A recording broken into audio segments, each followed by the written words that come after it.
I'm going to start asking some questions from my panel. So I think I'm going to start with Katie. But obviously, guys, all pitch in as appropriate on this one. So we're going to kind of start by talking about how we define wellness. Okay, so there's been a huge growth in the wellness industry sort of the last couple of years. I think we're talking about sort of 4.4 trillion business now. So kind of like, what do you think has happened in the last 5 years with your experience to kind of really grow that change? Yes, so I suppose just very quick background because it's relevant to my response is that, so Luna Daily, we're a very new brand, but our mission is to make products for and conversations about womanhood as natural as they should be for women of all ages and stages. And we're starting by revolutionising what is still, for the most part, called today the feminine hygiene category. And I sort of put it in inverted commas because it's the absolute opposite of what we mean by wellness. And actually, as brands, what we stand here today wanting to make a change for. And I think the reason it's a $4.4 trillion category is that wellness can mean so many things to different people. But for me, the most important thing is it's an overall feeling of being well and actually an understanding that there are loads of different components that go into making you feel well. And so, you know, I think this report is phenomenal. It's taught me so much personally. But from an industry perspective, a category that we both, you know, sit comfortably alongside is that the intimate hygiene category has been dominated by menstruation products, which for the most part, people have sort of, if I say, you know, name a feminine hygiene product, they either say, you know, a tampon or a sanitary towel. And so most of the products available and the information available has been around just one element of menstruating. And actually what we're going to learn today, and I've learned, is there are so many other components apart from just physically bleeding on your menstrual cycle that incorporate part of this category. Yeah. And I'm so passionate about that as a whole because the thing we need to change about these categories is this feeling that there is a singular point of reference, but also there is a singular component that makes us feel well. And the more we can as women and the more we can as a whole generation understand the different components that go into what make us feel well. But I think the main thing that's changed is that actually we're starting to understand that. Yeah, and what started off as fads are now supported with like real hard life data to prove that actually wellness and positive wellness is the future. Totally agree, and I think that's the whole point about the industry growing and developing, and I think women being more in charge of their wellness.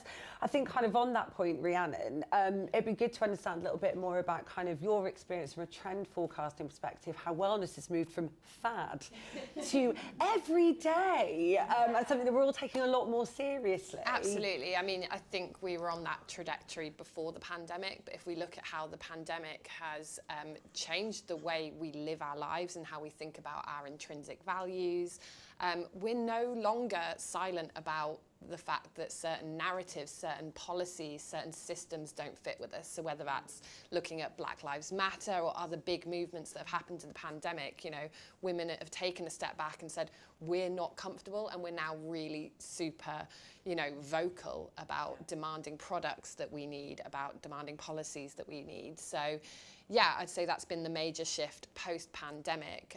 And yeah, I think we're ready for it. We've been ready for it for a long time, but finally we're seeing this cross-pollination of wellness into every aspect of life. You expect now your bank or your, you know, every interaction that you have as a consumer, you expect your wellness to have been considered through work, through fitness, and obviously for women, hormone care is a huge part of that. So they're tracking that at home, they're taking that information to their doctors. I say they, we, and that's the biggest difference. I guess we're now empowered by the data and empowered by other movements out there and seeing that, you know, our voice matters. And I think one of the strongest things that I read the other week is about, you know, the government wouldn't be trying to take away our right to protest if it wasn't so powerful. Yeah, if it so we've seen that in other aspects. So here we are, we've got a voice, we know wellness matters, we know our hormones matter, and we're not afraid to ask for what we want now. Yeah, great. I think kind of there's something about like the kind of COVID era and us all being at home, working from home, meant that we understood our bodies on a such more intimate level. Because often you go to work, you're rushing around, you don't really kind of even realise all the things that you start to notice. And I think also people start to take wellness a lot more seriously because you had to look after yourself. Self-care became really important, and having a holistic way of looking at it became vital to kind of almost everyday survival.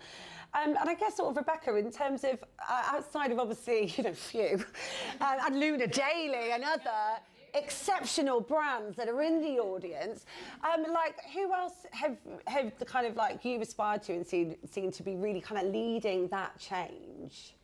I think I've worked in the wellness industry for quite a long time, and I think at a very basic level, the thing that we as individuals understand as wellness has changed quite significantly. When if you look back 5 years, I don't think menstrual care, sanitary products would ever been included in a wellness category, which was quite bizarre when you think about it, because it's such a fundamental part of being well. So I think that shift has meant that, certainly from my perspective, as I look at opportunities in the industry and look at where we're positioning brands, my view on the opportunities in wellness has changed quite significantly, away from the sort of, as you said, the faddy matcha latte brigade, which is sort of very surface wellness, into actually what are the fundamental solutions, products, services that are actually going to change the way people feel on a daily basis.